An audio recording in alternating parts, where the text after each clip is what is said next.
Welcome once again to the floor of my office.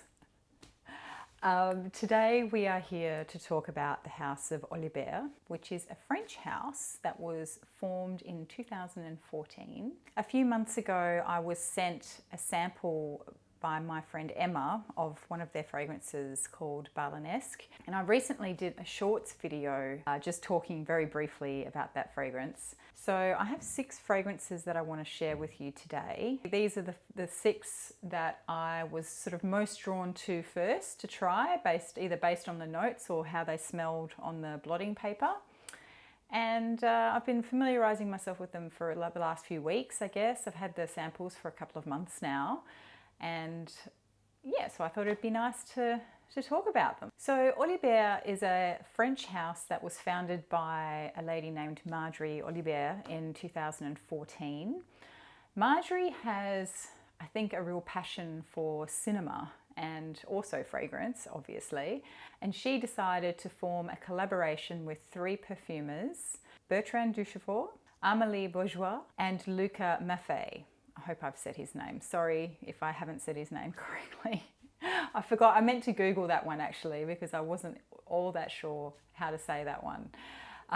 But they're all quite well-known noses in the industry, and undoubtedly you have come across some of their fragrances at least. And the ethos behind the brand, or I guess the story behind the brand, is that Marjorie wanted to create some perfumes that evoked emotions in a similar way that really good cinema can do. And in fact, she then even created an Olibere Award whereby the public are invited to create short films based on their interpretation of the fragrances, which I think is pretty cool. The other cool thing about this brand is that they do not test on animals, and they also have an environmental conscience, I guess, and so they don't wrap their fragrances in cellophane, which I thought was a nice touch as well. Marjorie herself is very creative, obviously, and she designed pretty much everything about the label, everything about the house, the bottles, the lids, the labels on the bottles, all the packaging, etc.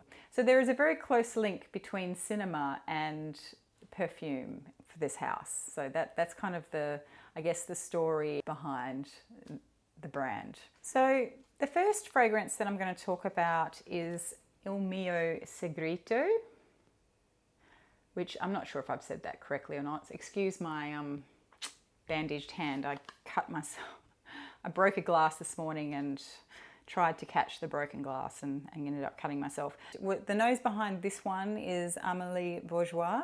So this one opens with a burst of citrus and florals, but I don't necessarily pick out any specific citrus or any specific floral. And the citrus in here is meant to be bergamot and grapefruit, which normally I can pick those pretty well, but in this one they seem to be quite blended in with the florals that I don't really pick what the specific citrus note is, but I just can tell that there's citrus in the top. There is a sensation of something sharp, and which is then overlaid by something which is like a pulpy, soft floral. Maybe some fruit in there as well. But there's definitely something really sharp in there. And I do get a hint of the cardamom in the opening, but the florals very quickly sort of overtake that. So the florals in this are jasmine, ylang ylang, iris and mimosa, I think. But I feel like the floral note that I pick up the most in this fragrance is actually ylang ylang. And as a consequence, it feels like a very yellow floral fragrance. And I think it's the ylang ylang maybe in conjunction with the citrus, although I think there's also a peach note in here, so that might be contributing to this. But there's a sourness that I detect in the mid of this fragrance. Although I have to say that the sillage or the scent cloud that forms around me when I had this fragrance on was actually really pleasant. And there were times where I was thinking, oh, now what did I put on today? And you know, I had to remind myself, because when I was just catching whiffs of it, I felt that it was really nice. But then if I lifted my wrist to my nose, I found that I picked up that sourness, and I have to say I didn't particularly like it. And I'm not sure if it's an indolic sort of sourness or if it's just sour. There's also woods in this fragrance, and I get hints of them from time to time, but they're not consistently there. Same with the benzoin, actually. I do detect the benzoin, and obviously that gives it a bit of sweetness, but I don't really pick up the benzoin that much in this fragrance, and certainly not consistently, but I do get hints of it every once in a while. In the dry down, it gets a bit sweeter and the benzoin comes in, but it's never really super, super sweet. It's mostly floral. It's that mostly pulpy, juicy kind of floral with that sour, skanky edge to it. So I'm on the verge. I don't dislike this fragrance. And as I said, I really love that scent cloud when I just catch whiffs of that scent cloud. But if I get too close or if I wear too much of it, I feel like I don't like how it, I'm on the verge of not liking how it smells. So I'm kind of on the fence with this one. There are moments when I really like it, and then there are other times where I sort of go, like that's not how I want to smell. But again, it's usually when I've stuffed my wrist right up to my nose and I'm trying to smell all of the notes, and all I get is that sour skankiness. So generally I find that this is it's quite an intoxicating fragrance, actually. And if you do like those really heady yellow florals, or if you really like ylang ylang and you like that little slightly skanky ylang ylang in fragrances, then it's probably worthwhile checking this one out. I really like it. I have read some commentary that some people feel like it doesn't last long enough. And I might say up front that a lot of these fragrances that I tried, they're the ones I'm talking about today are the Olibere Parfums. And some of them are fairly light wearing. But again, as I've always said before, I really focus more on scent rather than, performance, because I actually quite like fragrances that sit a little bit closer to the skin, I've decided. So I don't really necessarily want to be projecting all over the place and screaming at everyone. I think it lasts okay. I get a few hours out of it, probably maybe 4 hours, and then it probably dies away fairly quickly after that. But I don't mind that. I'll just respritz, I don't care. So the next one I'm going to talk about is L'Étoile Noire. And the nose behind this one was also Amelie Bourgeois, and I think this one was released in 2015. Now this one's kind of interesting because it opens a little bit dusty and also aquatic. It does have aquatic notes in it, and so yep.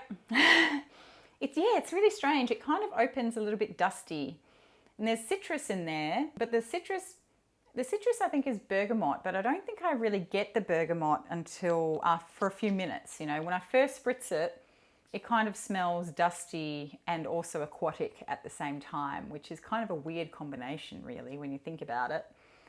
And yeah, then I get the bergamot coming through, and it's quite bright in the opening, even though it's got that dustiness to it. I find it is quite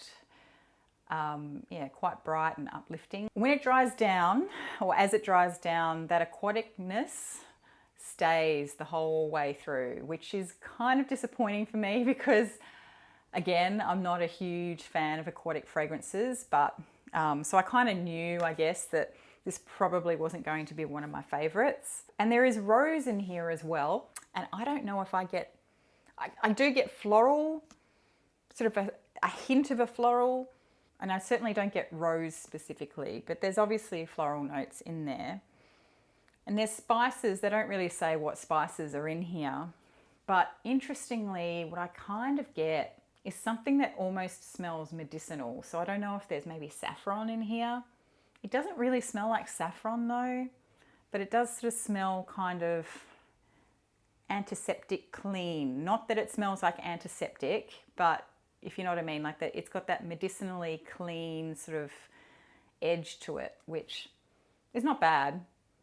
But again, those aquatic notes are really quite predominant. As it dries down, it sort of starts to get more woody, and I definitely get tobacco, patchouli and cedar that are in this fragrance. And I'm laughing or I'm smiling because I can't remember which video it was, but there was a period a few months ago, especially over winter, that I just felt like I smelled tobacco in everything. Even if tobacco was not listed as a note, I was convinced that I could smell tobacco in things. So that's why I'm laughing. But I definitely get the woodiness as well, which is really interesting because those aquatic notes really stick around, particularly when it's on skin. I'm actually smelling it on the card now, and I'm not really getting the aquatic notes that much. Maybe aquatic notes really amp up on my skin, and that's why I don't like aquatic notes that much, or aquatic fragrances, because maybe I just feel like I smell too fishy or something. But yeah, I mean, this smells great on the card. I'm getting lots of cedar, lots of patchouli, and lots of that tobacco. There is a hint of sweetness when it's on skin. Not too much, just a hint, and just enough to, I think, kind of soften those woodsy notes and to prevent that patchouli from getting a little bit too screechy. Oh, who knows? But there is a hint of sweetness, and that's, I guess, all you need to know. I think there's incense. Yeah, there is. There's incense in here as well. So it is kind of a little bit smoky, but I really like this, and I love it when it's on the blotter or when it's on the card, but I don't particularly love it when it's on my skin, but only because of those aquatic notes. Otherwise, I think this is an excellent fragrance. And I think if you don't mind aquatic notes, if you can do aquatic fragrances, you should definitely check this out, because I think it's beautifully done, and I think the woods are really clean, and yeah, it sort of smells a little bit dark, but it's not too dark. This is a really dressy fragrance, kind of formal actually. I really like it. One thing though, hang on, it is on my arm. So one thing I did notice today when I was wearing it was that there is, when it gets to the really deep dry down, it sort of gets like a, I don't want to say skanky, but it's kind of like just that hint of BO or something. Just a tiny, tiny, tiny hint of it. There's like a tiny little edge to it. And I was wondering, because it kind of smells like the really refined oud that you can get in some fragrances. You know, the really woody oud, not the skanky barnyardy oud, but the really woody oud that does also have kind of that edge of almost being dirty, but not quite. And that's kind of what it smells like. But I don't know if it actually is oud.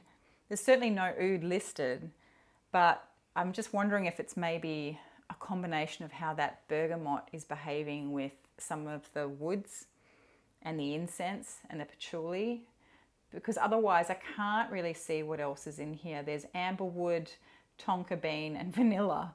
So anyway, it's very interesting. I do recommend checking out that one. So that was L'Étoile Noire. Okay, so the next one is one that I definitely like. It's called Paradis Lointains. This is really pretty. This is just so pretty, this fragrance. And I've ripped through my samples except for this one. This one's new, and I've kind of been saving it because I wanted to be able to spritz it today. The nose behind this one is Bertrand Duchaufour, and this one was also released in 2015. This is a really pretty, light, watery floral fragrance. I don't know. I mean, I'm not very good at picking out floral notes, I don't think. So I don't know if I could pick out the specific floral notes in here, which happen to be, by the way, gardenia, tuberose, and ylang ylang. So I would not have picked this as a tuberose fragrance if somebody had just spritzed this and not given me any information. So I didn't pick that at all. But it has a really interesting combination of notes.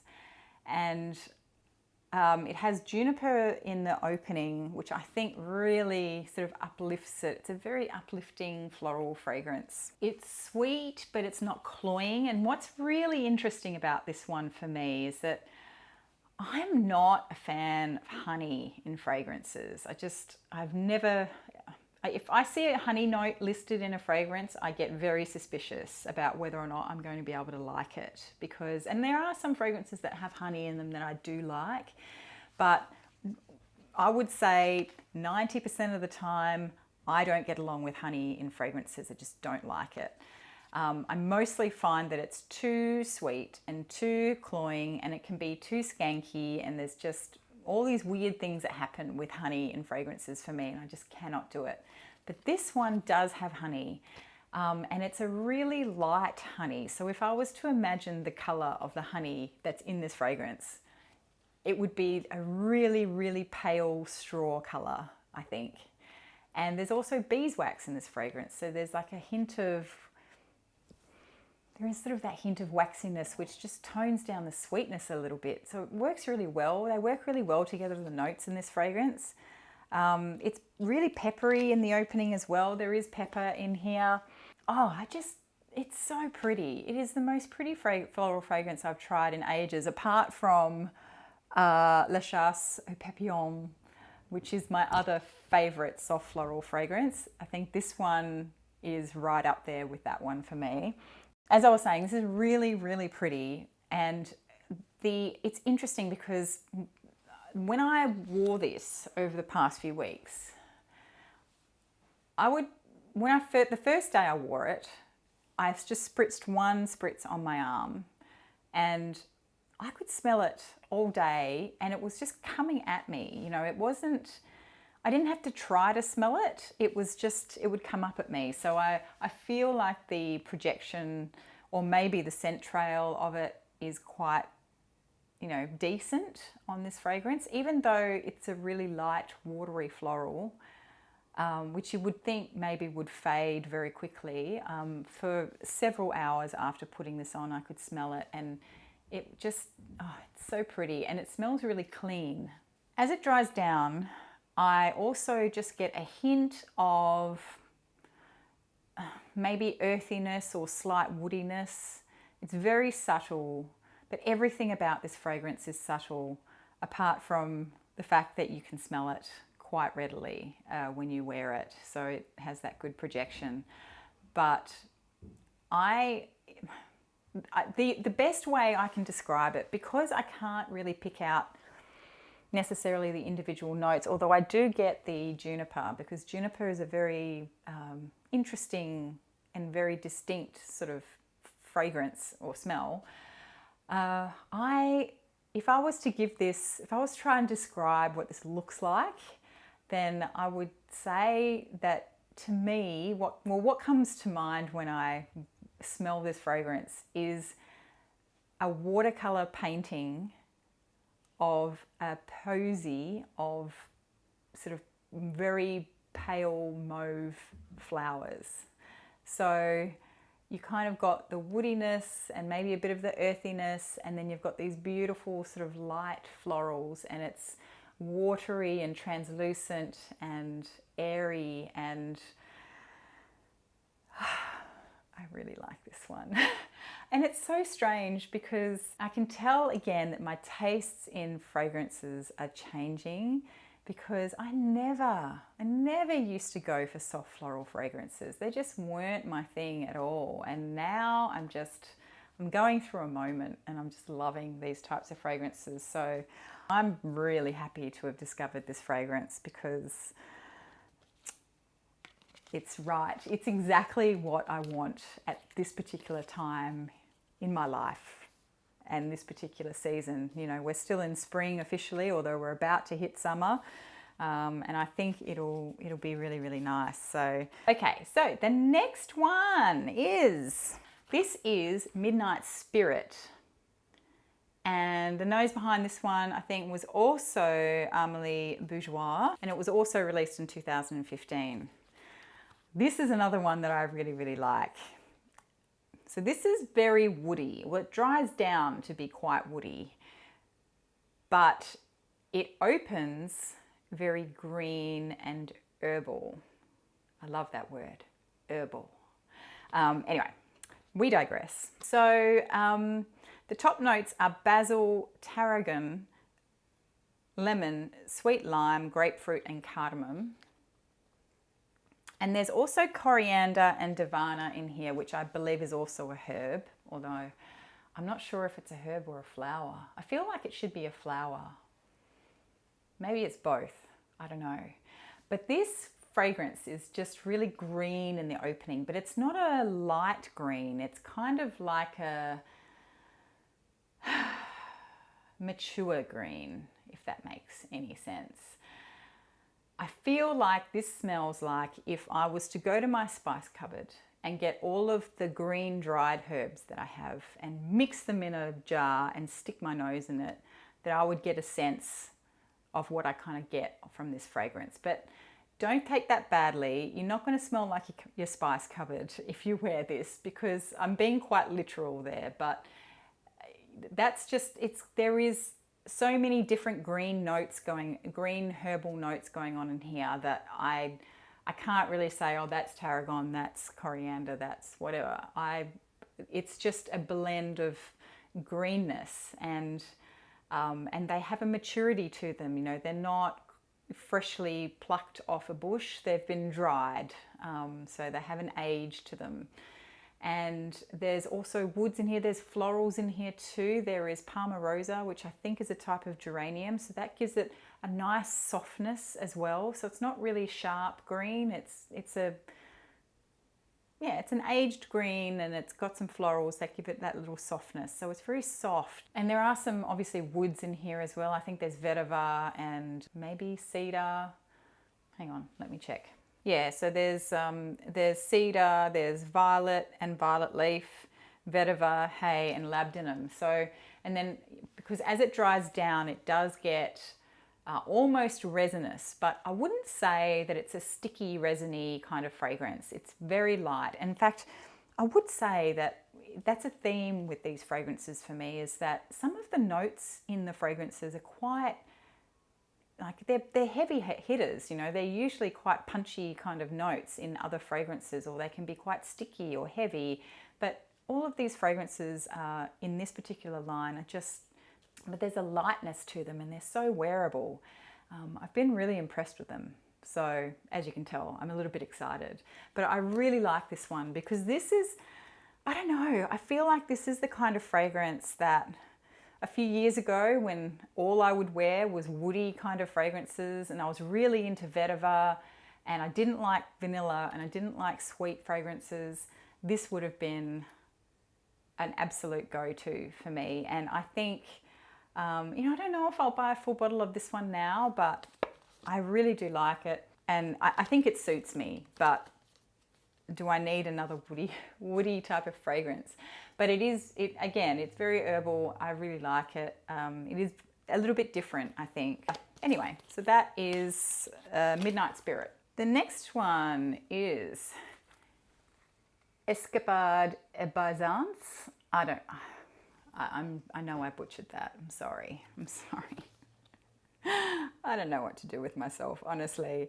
The nose behind this one is Bertrand Duchaufour, and it was also released in 2015, I think. Yes, 2015. This is like their amber of the line, right? So this is an ambery fragrance. It opens quite bright. I get citrus, and I get ginger, and I get, I don't know, like a spiciness, a pepperiness. It's a little bit dry, but also juicy from the citrus and the ginger. It's really, really nice. It's a really interesting opening. And then you start to get that amber accord. As it dries down, the amber accord comes out more, and it actually is a very nice amber. It's quite similar to me. I find the amber accord in this to be quite similar to Ombre 114 by Histoire de Parfum, and that's one of my favorite ambers. So this is really beautiful. I really like the opening on this. I just love ginger. in fragrances. And I've noticed it seems to be becoming a little bit more popular in fragrances now, but for a while there it was really hard to get. Yeah, this is really, really nice. I like this a lot. It's probably the darkest as well of the fragrances that I've come across in the line so far. I haven't tried, again, I'm not really familiar with their Extrait de Parfum fragrances. They do, just by reading about them, they do seem like they're going to be quite dark. But this one, it's got a darkness to it. And it's obviously got that amber, but again, it's not cloying. I feel like this could be a summertime amber if you wanted it to be, because there's an airiness about it. It's kind of translucent. There's carnation in it, so maybe that helps. Yeah, I actually really, really enjoy this fragrance. I've got a couple of samples and I definitely will be wearing this more. But again, I have so many amber fragrances. I don't know if I really can justify getting another bottle of it, but definitely rate this one. I can see this one would be most likely a bit of a crowd pleaser from this house. Probably one of the less polarizing ones, but definitely worth checking out if you like amber fragrances. And then the last one is the one that got me into looking at this house in the first place, and that is Balinesque. This is my last sample of it, so I'm going to have to make a decision, and I'm already halfway through. I'm going to have to make a decision on whether I want to buy this one or not. So this is the one I did the YouTube short on, and this was the first fragrance that I tried from this house. This is a very green, floral fragrance. It's very creamy. So the florals in here, white florals predominantly, I think. So the florals in here are rose, geranium, orchid, and sandbach jasmine. And the florals in here are beautiful, and the combination of those florals is beautiful. And you pretty much get florals straight away actually in this fragrance, but the opening is much more green and much more, a little bit spicy maybe. And then there's florals that come through, and when the florals do come in, it's very creamy, although I think it probably has sandalwood in it too. Yes, it does. So that gives it that creaminess. But as I said in my YouTube short, was that when I first got this and I didn't know what it was or what was in it, I thought it was petitgrain that I was smelling in the opening, but actually it's bamboo sap or bamboo, I don't know. And it's very green, it's quite sharp, but not screechy. It's just that, it's a crisp sharpness, but it's not screechy sharpness. So it's that kind of clean, crisp sharpness that you want in a hot weather fragrance. You know, you want it to cut through the humidity and the heat. And this is based off, this is reminiscent, meant to be reminiscent of barley. So that would make sense because barley is super humid. And really sticky, and so scents can very easily become very cloying. There's also, when it's on my skin, I also pick up a, whoops, I just dropped it. I also pick up a hint of, just a hint of dirtiness to it. It's not very obvious, and I think it's mostly just when it's on skin. I don't really pick it up on the blotter. And I think that might be from the cumin that's in it. I'm pretty sure there's cumin in this, but it is, so it is spicy and green in the opening, and then, and it's kind of waxy as well, but there's nothing in here, unless it's the sap, that I would consider to be waxy necessarily. There is myrrh, but I don't really, again, there's some notes in here that you look at them and you think, oh, it's going to be quite dark or sticky and resinous, but it's not. It's very crisp and light and airy, but at the same time it's creamy from those florals and that sandalwood. But I wouldn't even say that the bamboo note, even though they call it bamboo sap, I wouldn't necessarily consider that to be in this fragrance. It doesn't smell sticky. What is interesting, I did read somewhere, I think, that this also has a note of seawater. It's not written on the card and it's not on their website, but I think maybe it was Fragrantica or something. I think it might have been Fragrantica that talked about a note of seawater. And I thought it was interesting because I don't get aquatic notes in this at all. So especially in light of what I said earlier, where I think aquatic notes probably amp up on me and that makes them sort of a bit gaggy for me and I can't wear them. I love this one. I mean, I've been wearing this a lot. I've been through a 3ml sample that Emma sent me, and I've been through a 2ml sample, and then I've got this one which I'm halfway through, which is another 2ml sample. So I've been through a fair bit of it in the last few months and I'm really enjoying it. And it does, to me, smell like holidays, because I used to go to Bali on holidays all the time, and it does kind of remind me of Bali because of that greenness. And yeah, I mean, I don't get aquaticness from it. So if there is aquatic notes in there, they're not super prominent. So if you don't like aquatic notes, I wouldn't let that put you off. It is a really great one. I mean, if you are going on a beach holiday to a hot destination, this is a holiday kind of scent. So that's it. That's the 6 fragrances that are in the Eau de Parfum line of the Olibere house. I hope you enjoyed it. I know this isn't necessarily a brand new house, but they're new to me, and I suspect they might be new to some people, particularly in Australia, because they're not really readily available here. So I hope you enjoyed that and maybe heard of something that was a little bit interesting to you. And yeah, if you've tried any of these, please let me know in the comments and let me know what you think. And yeah, I look forward to talking with you there. All right, see ya. We were young and we were free and running, never bothered about what could be coming. Every day we